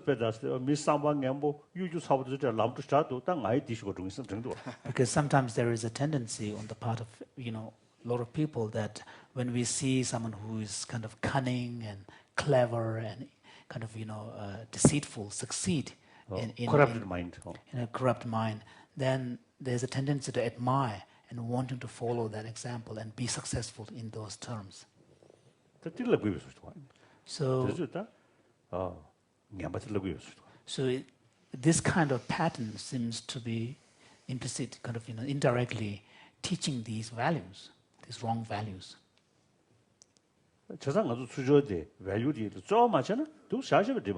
So therefore, to counter this, we cannot simply leave the universal values without paying attention. So we need to make a conscious effort to... I think everybody appreciate all these values, particularly at the time of young age. Then sometimes we take for granted, these are good. That's all. So my Indian friend, I often is telling them, India, concept of non-violence, through centuries, 1,000 years, there. And people from different religious traditions live together. And from childhood, they take for granted there are different multi-religions there. So that kind of sort of habit from childhood there. But then, usually you see, look, just a normal thing. A normal thing. So this is now, it is necessary to educate from young age. Young age. Now, in this country, in India, make clear this century-old treasure of India is something very relevant to today's world and can be example to rest of the world. So like that, these basic sort of, the universal value, everybody accept these are, I think, when our mind not disturbed, then at that time, I think, everybody, accept these values. Then we grown up, perhaps we may say, become more wiser. Then all sort of manipulation, tricks, crafty. How to manipulate, how to exploit. All these things come, and sometimes in society, even I think appreciate someone very capable to cheat other people very smoothly. Then sometimes we admire, right? Like that. And the hero, so-called hero, who have no hesitation to kill millions of people. Sometimes we feel, oh, great hero. Isn't it? That's how I feel. So it seems that imbuing, taking in that kind of value in the culture seems to be almost like manipulating our thoughts and our mind.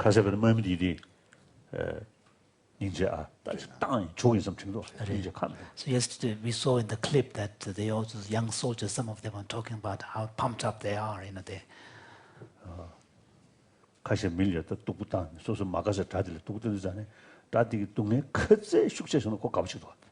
Some individuals, when they are able to inflict pain on someone that they dislike, the more pain they see in the other, it's sort of the greatest sense of satisfaction they derive from this. So that kind of quality is one would argue that is absent in a young child. So these kind of things, traits, only acquire once our mind has become polluted. So with this, I think it's the perfect closing remarks to what we have polluted, just said, Polluted, concluded. Conclude. Conclusion of pollution. Did I say pollution? No, concluding marks. Polluting marks. And we have had many messengers that have come from their particular field and have been reporting to you over the last 5 days. And I'm sure you have received much new input that you as the messenger will also be able to convey to the rest of the world. And we're all in this basically together, and I would really like to thank you from the depth of my heart for having shared your time with us, and also to have given us the opportunity to interact in this wonderful way. Thank you very much, Your Holiness.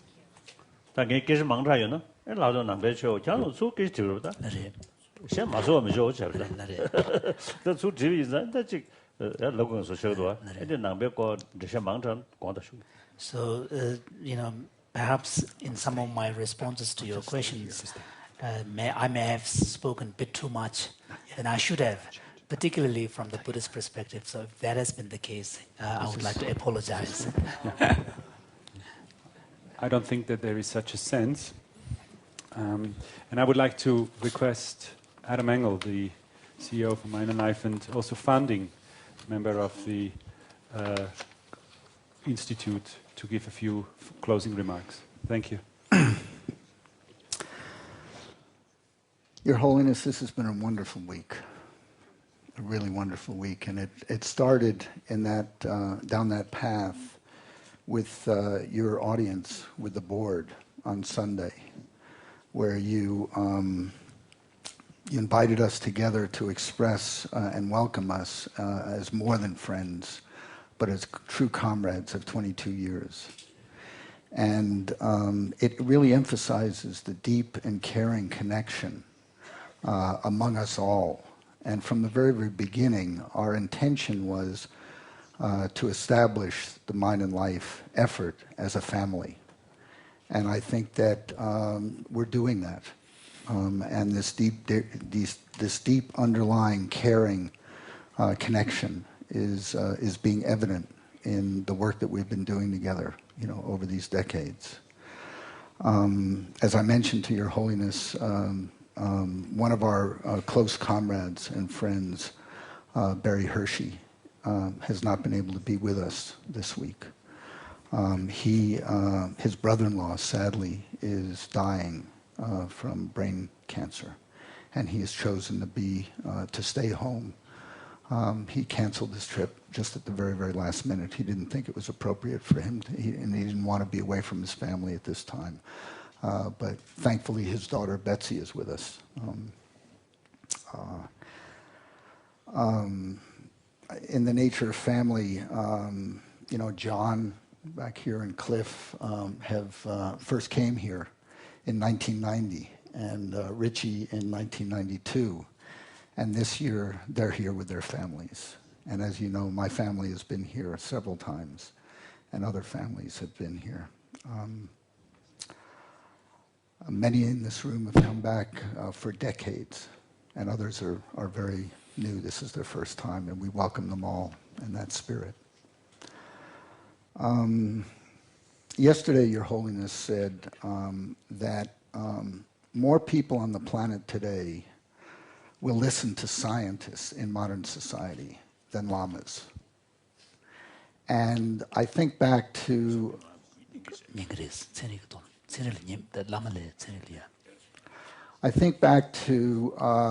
year 2000 with our Mind and Life meeting on destructive emotions, when Your Holiness recognized that fact and said to the scientists in the room that it appeared to Your Holiness that Buddhism and other contemplative traditions have developed practices that really are beneficial for cultivating these basic human values.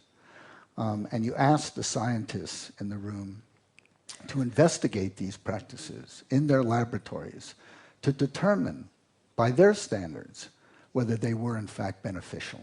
And if so, to teach them in a purely secular environment to benefit humanity. And that has been the major thread of the Mind and Life Institute since that time.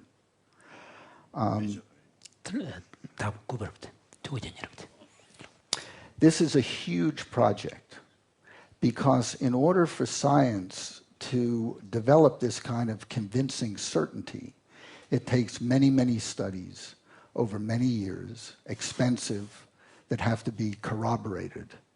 So it's a long-term project. It's nothing less than a multi-generational research effort. As an example, we all know that John, 30 years ago, developed the MBSR program, and there's been 30 years of investigation on that. And it's been a slow process for that to reach a level at which it is widely accepted. So as we thought more deeply about what was really necessary to create these fields, we realized that we needed two things. We need young scientists, more and more young scientists, to want to do this work and to make their careers in this work. And we need to link these young scientists to adequate governmental funding so that they can have the research going on for the decades that it's going to take. And so we developed a strategy to do this. And our strategy you know very, very well. the Mind and Life meetings with Your Holiness, some of which happen here, some of which happen overseas. This is our 18th in the 22 years. The Mind and Life publications, both books and electronic publications now. We now have 11 of those out. The Mind and Life Summer Research Institute. We're in our 6th year of that. We've had probably 1,000 students come through, 500 to 1,000 students.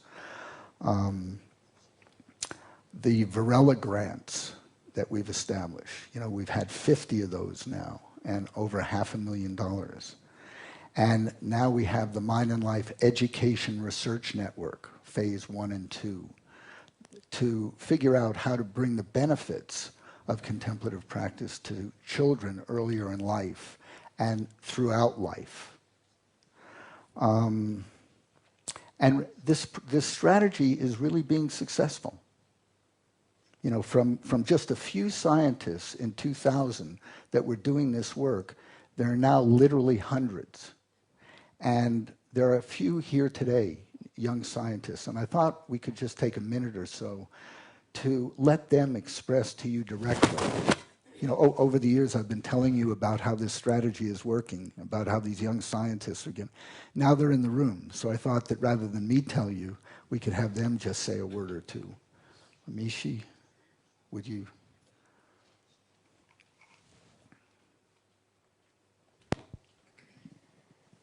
Your Holiness, when we spoke earlier today, we were talking about the benefits that novice monks get from being in a community and the degree of wellness they experience from having a community. And I would say that in my effort to try to understand better the potential benefits of contemplative practices, the kinds of structure that these dialogues with Your Holiness has provided and Mind and Life's effort combined with that have provided me with that community. So I'm a member of the Mind and Life Education Research Network. I've gone to 3 of the summer institutes, and because of that, it's literally changed the way that I'm able to do my job as a professor. I teach a class at the University of Pennsylvania called the Cognitive Neuroscience of Meditation. That's offered to undergraduates there. I have received several grants that the focus of which is to understand better the mechanisms by which mindfulness training has benefits. And I would say, but the most profound thing for me has been sort of my day-to-day inquiry into my topic area has been impacted by the kind of exchange that we've been able to have that integrates, doesn't keep the boxes that kind of Western cognitive neuroscience has taught me in my own training, but has allowed me to think about the integration and a different set of potential framework that I can compare to my own training to think in terms of what really might be happening. So I just wanted to thank you personally for your interest in having this exchange with us that has directly impacted what I do every day.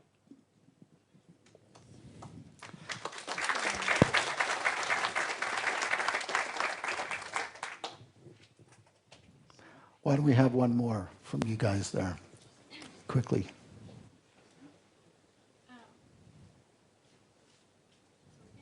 Yeah. Yeah, yellow.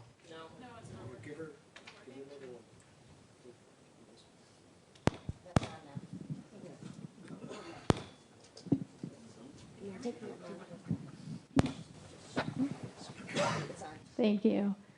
I would want to follow up on what Amishi shared. I'm a clinical researcher and an assistant professor at the University of Colorado, and have been connected with Mind and Life for the last 3 years through the Summer Research Institute, through the actually beginning with the public meeting in Washington, and I would like to express my just tremendous gratitude to you, Your Holiness, and to Mind and Life for creating this kind of context. And I think that we all know here that the science that we're talking about is a very young science. And one of the things that's incredibly important about new areas of scientific discovery is that they're held to the most rigorous standards in their inception. And my experience of Mind and Life has been that it really has created a context for reaching to the highest possible level of excellence and integrity in our work.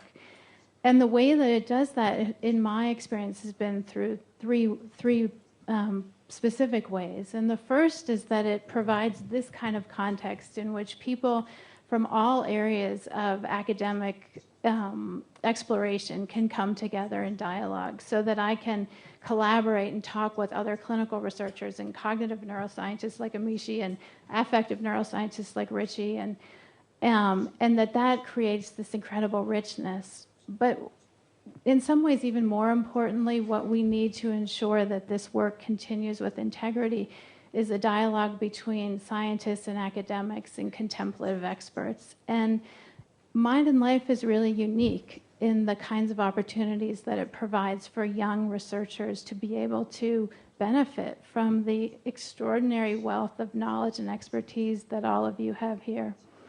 So it allows us to sharpen our concepts, our methods, our understanding of our data, and it's a tremendous gift.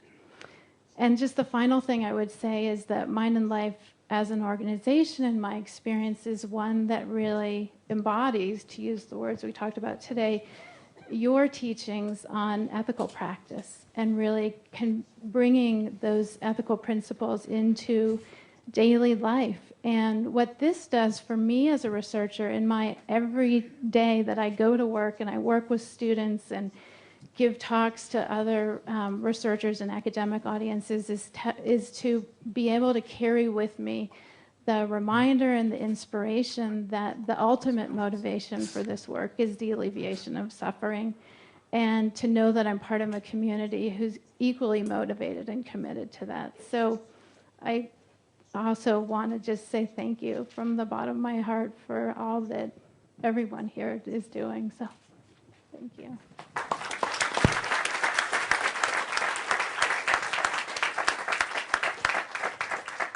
And Your Holiness, there are literally hundreds of stories like this, and I just wanted you to hear a couple of them firsthand.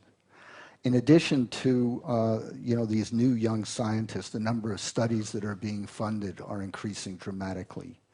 The Science for Monks project is moving forward, and we're working to find ways to collaborate more fully with them.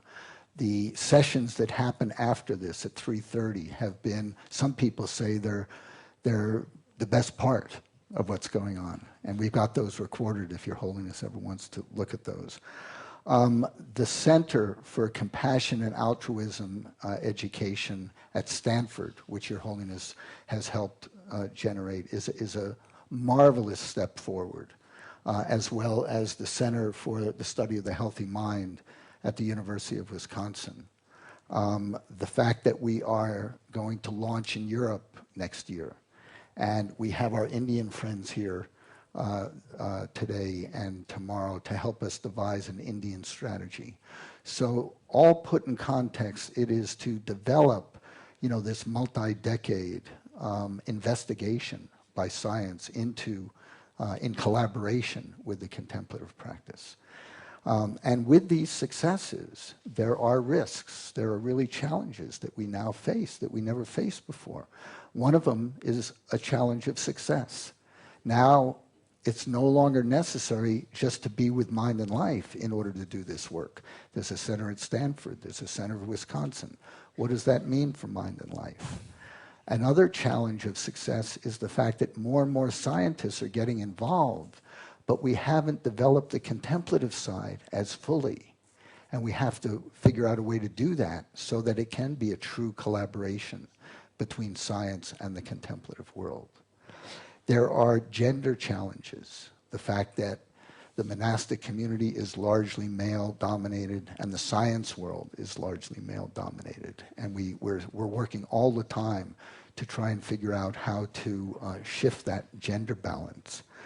Financial challenges. We live in an environment now, we've just had a financial collapse. Will Mind and Life be able to raise the funds going forward?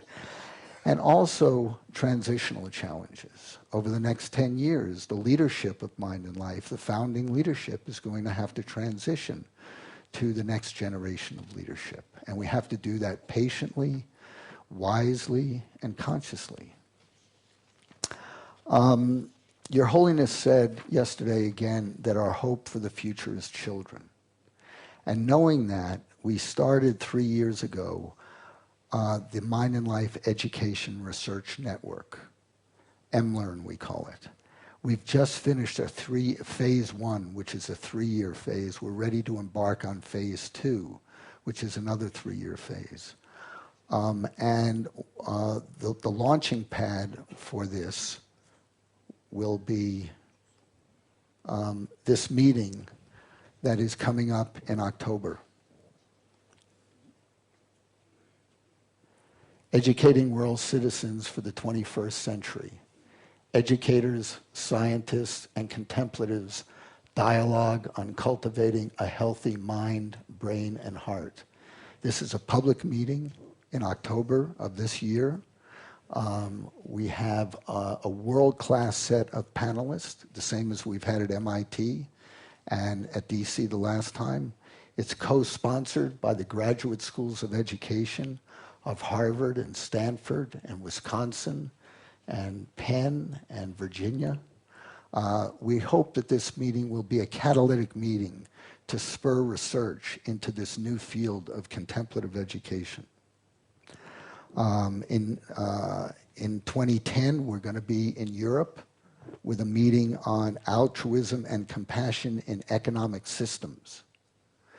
And we're going to be planning for a meeting in Delhi in next year as well. And at this time, Your Holiness, I'd like to ask you whether you would consent to do a public meeting in the future in 2012 in New York City. We think we'll be ready at that point in time to make another large statement. Is that a yes? 니도 야매 중일로 니도 줄이야 나 워싱턴 침부 초고로 다데 니도 야매 중일로야 니도 중일로야 뉴욕이야 public meeting 초에. Thank you. So that's a brief, putting in context what we've been doing for the last 22 years and what we plan to do for the next 22 and beyond. And so now we reach the time when it's going to be time to go. And I want to just express the fact that none of this, Your Holiness, would be possible without you. And we thank you from the bottom of our hearts for this 22 years of comradeship and participation, and for the decades going forward.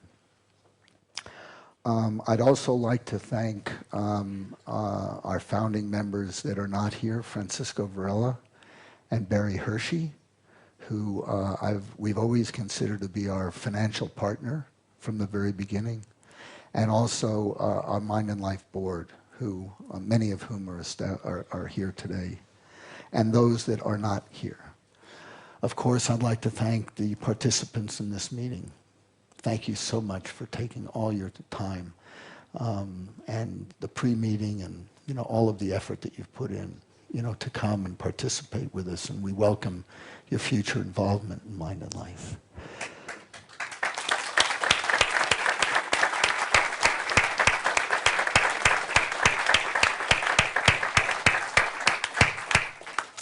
Of course, our interpreters, without you, we'd all be lost.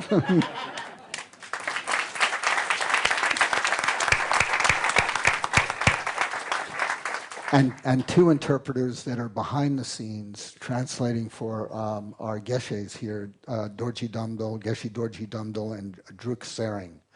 Thank you so much, wherever you are.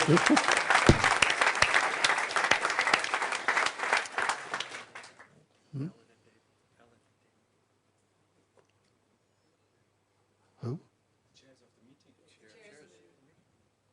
Oh, of course. Well, as part of the participants, Alan and David, who organized this, and Alan, who came up with this idea, and then organized it among the participants. It was really, really a wonderful, wonderful job.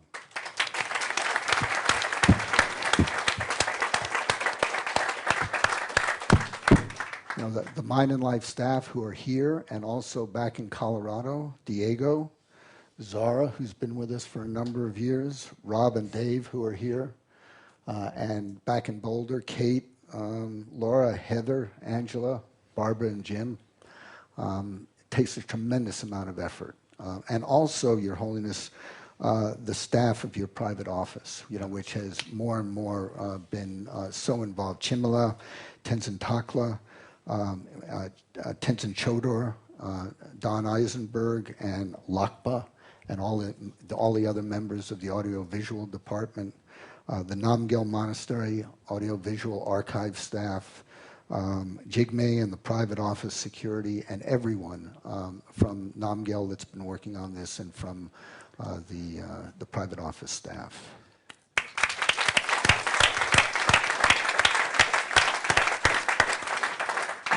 And we're still missing one person without whom we wouldn't be here. That's Adam Engel. Thank you.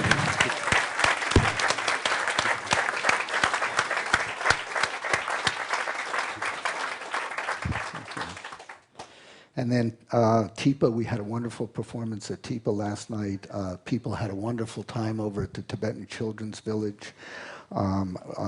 We've stayed at Choner House, Pematang, and Kashmir Cottage. And finally, I want to welcome and thank Rajiv Malhotra, the Foundation for Universal Responsibility, and our Indian guests who will be joining us for dinner tonight and participating with us tomorrow to develop an India strategy.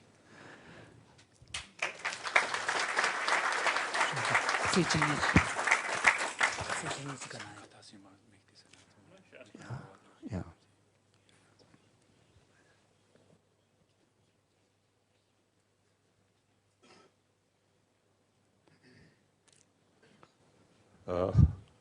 I think as a part of formality, the tank, although I already mentioned, the reputation is not necessary. In any way, I think besides the profession with the name of doctor or the professors like that, on a human level, all I think sharing the deeper human value. And also I think genuine warm feeling as a friend, as a comrade. These not necessarily come from professional level, right? This come from human level. I always see cherish these basic human level qualities, good quality, that I feel very important. And there is much greater possibility to increase these things. So I appreciate. Then, of course, all the participants, I think when I saw your explanation with pictures, these things, naturally, I think you spent some time for preparation or homework. I appreciate. I appreciate that. Then, of course, translators, all these things, of course, very important. Yes, of course, our long-time friend, very much appreciate. Supposed to be success that way. Success of Gomarchi. We have one bold man succeeding another bold man. Then I think special thank is to our translator. I think every day, I think 4 hours, almost like prison. So they're sitting inside a booth and translating for the Tibetans. So I very much appreciate. Then I'm looking forward to our next meeting. That's all. Thank you.